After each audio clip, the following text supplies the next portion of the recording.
அவர் வந்து 9ஆம் இடத்துல உட்காந்துருக்கும்போது அப்பாவுக்கு மாந்தி வந்து என்ன செய்யணும், அப்பா மேலே குறை சொல்கிறக்கே தோணும். புரியுதுங்களா? அந்த மாதிரி லக்னத்தில் உட்காந்த மாந்தி இப்படி செய்யும், 2ல் உட்காந்த குடும்பத்தில் உட்காந்த மாந்தி இப்படி செய்யுமா, 3ல் உட்காந்துருந்த மாதிரி நம்ம என்ன முயற்சி எடுத்தாலும் அதை ஒரு அமுத்தி விட்டுரும், தடை தாமத்தை கொடுத்துட்டே இருக்கும்.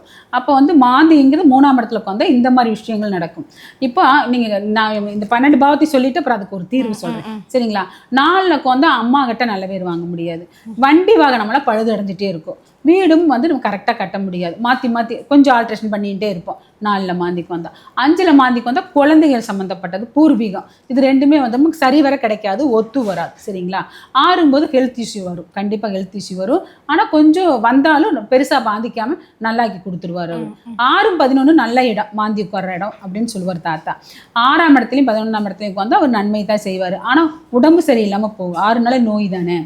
அப்போ 7ஆம் இடத்துல நீங்கள் முன்னமே கேட்ட மாதிரி 7ஆம் இடத்துல உட்காரும்போது என்னென்னா, அந்த கல்யாண தடைகள், நிச்சயிக்கப்பட்ட கல்யாணம் நின்று போகிறது, கல்யாணமே ஆகாமல் போகிறது, வரனெல்லாம் தட்டி போகிறது, விவாகரத்து, இந்த மாதிரி வாக்குவாதங்கள்,